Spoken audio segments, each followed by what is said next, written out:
नमस्कार साथियों, स्वागत है आपका parliamentary reporter previous year dictation में। डिक्टेशन 140 शब्द प्रति मिनट के हिसाब से रहेगा। तो आइए डिक्टेशन शुरू करते हैं। डिक्टेशन शुरू होगा 3 सेकंड बाद। स्टार्ट। महोदय, मैं माननीय सदस्यों से विनम्रता पूर्वक कहना चाहता हूं कि कल मैंने आप सब लोगों को सुना और आज भी मैंने आप लोगों की बातों को सुना। मैं अब जो बोलने जा रहा हूं उसमें आप सभी की बातों का संदर्भ आ जाएगा। इसके बाद भी अगर कुछ शेष रह जाएगा तो मैं इसका उत्तर भी आपको दूंगा। आप मेरी बात को गौर से सुनिए। कई सदस्यों ने खनन को लेकर चिंता व्यक्त की है। मैं इस बात से सहमत हूं और आपकी चिंता से सरकार भी अवगत है। हमारे देश में खनन का संभावित क्षेत्र लगभग 8 लाख वर्ग किलोमीटर है। आज जो माइनिंग हो रही है वह लगभग 1% ही है।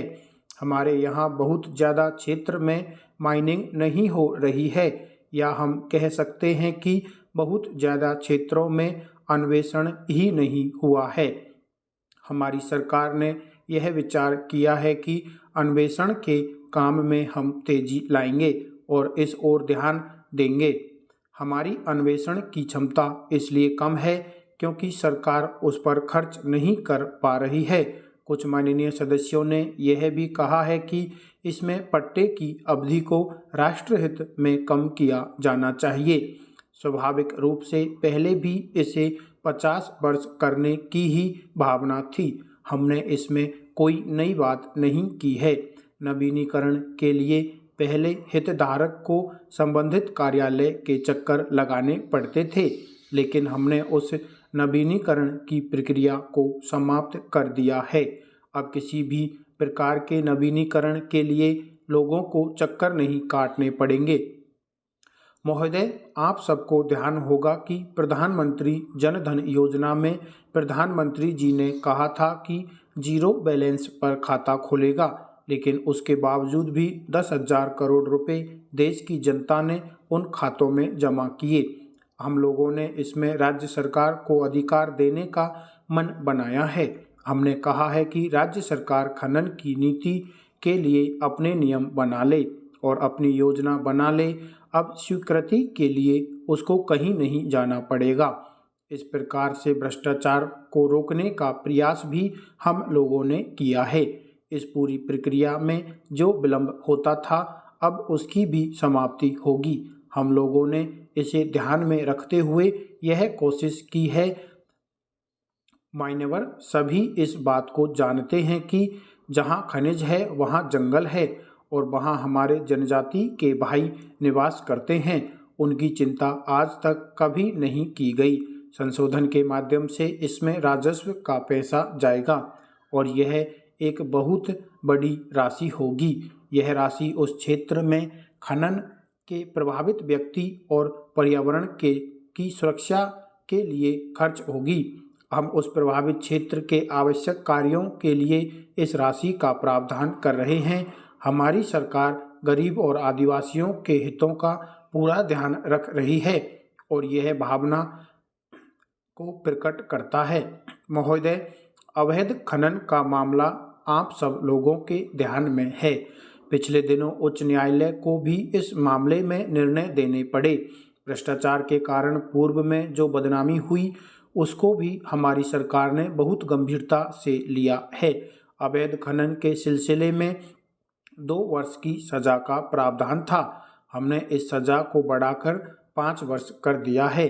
अवैध खनन के मामले में पहले जो जुर्माना था उसकी राशि को 20 गुना कर दिया गया है।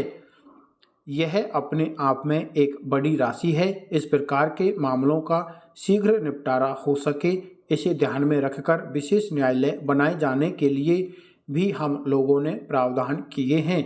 इससे अवैध खनन के मामले जल्दी से जल्दी निपट सकेंगे, अपराधियों को सजा दी जा सकेगी, अवैध खनन पर रोक लगेगी और हमारे जो संसाधन हैं उनका ठीक प्रकार से उपयोग सरकार और देश के हित में होगा। एक माननीय सदस्य ने यहाँ यह बात कही कि केंद्र सरकार कुछ मामलों में संघीय ढांचे का सम्मान नहीं कर रही है। मैं आपके माध्यम से बताना चाहता हूँ कि अगर इसी एक्ट में हम देखें तो स्वीकृति का अधिकार हमने राज्य सरकारों को दिया है। हमने खनिजों की संख्या को पहले की अपेक्षा 2 गुना करने का काम किया है। हमने इसके संबंध में राज्य सरकारों को अधिकार दिया है। यह सच है कि केंद्र सरकार ने कुछ मामलों में निर्देश देने की शक्तियां अपने पास रखी हैं। ये शक्तियां हस्तक्षेप करने की नियत से नहीं रखी गई हैं। हम राज्य सरकार के किसी काम में हस्तक्षेप नहीं करना चाहते हैं। मैं आपके माध्यम से सदन को बताना चाहता हूं कि हर प्रकरण का एक निश्चित समय सीमा के अंदर निर्णय होना चाहिए। इसलिए इस बात को ध्यान में रखकर कुछ ऐसे प्रावधान हमने इसमें किए हैं। माननीय उपाध्यक्ष जी, मैं सबसे पहले आपका आभार व्यक्त करता हूं कि इस महत्वपूर्ण बिल पर आपने मुझे बोलने का मौका दिया। मैं बहुत ध्यान से सत्ता पक्ष के तमाम वक्ताओं की बात सुन रहा था, लेकिन मैं अभी तक यह नहीं समझ पाया हूं कि इनका कौन सा वक्तव्य ऐसा है जो अंतिम है और इनकी नज़रों में सही है। माननीय मंत्री जी ने इस सदन में कहा कि हम सबको विश्वास में लेकर सबकी राय लेकर इस काम को करेंगे, तो दूसरी ओर माननीय संसदीय कार्य मंत्री सदन में यह कहकर चले जाते हैं कि बहुमत का जो निर्णय होगा वही निर्णय मान लिया जाएगा। मैं इस संशोधन अधिनियम का अपनी पार्टी की ओर से पुरजोर विरोध करता हूं। मेरा पहला सवाल माननीय मंत्री जी से है कि आखिर इस अध्यादेश को लाने की आवश्यकता क्यों पड़ी। हमारे देश के 2/3 लोग खेती पर निर्भर हैं। आपने तमाम राज्यों के मुख्यमंत्रियों के पत्रों की चर्चा यहाँ पर की। हमें जल्दबाजी में किसी भी प्रकार का निर्णय करने से बचना होगा। हम सरकार से विनम्र प्रार्थना करते हैं कि इसे वापस लिया जाए। आदरणीय मंत्री जी को मैं एक किसान नेता के रूप में जानता हूं।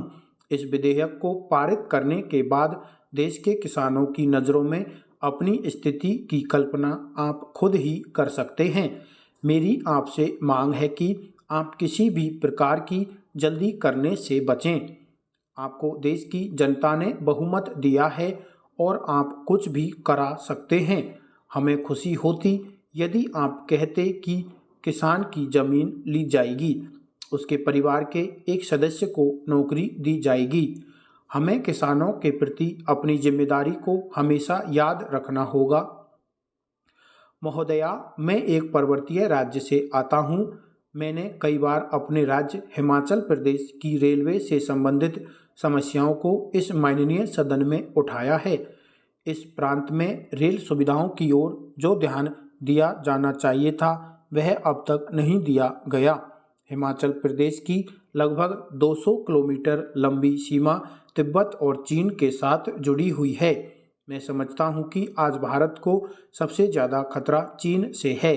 चीन पूरी तैयारी के साथ तिब्बत के पास हमारे पड़ोस में मौजूद है।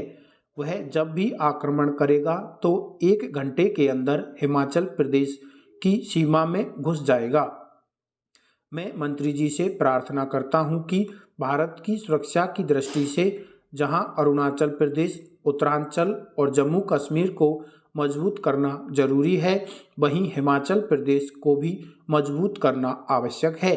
मेरी मांग है कि सुरक्षा की दृष्टि से रेल लाइनें जल्दी बिछाई जाएं।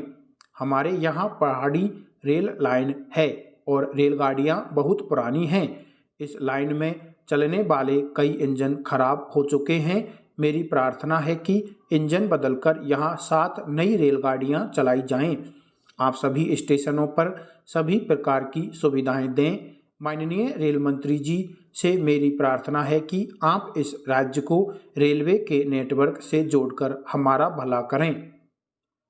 महोदय, माननीय मंत्री जी ने इस काम के लिए एक निगरानी तंत्र बनाने की घोषणा की है। इसके माध्यम से यह देखा जाएगा कि योजनाएं जल्दी लागू हों।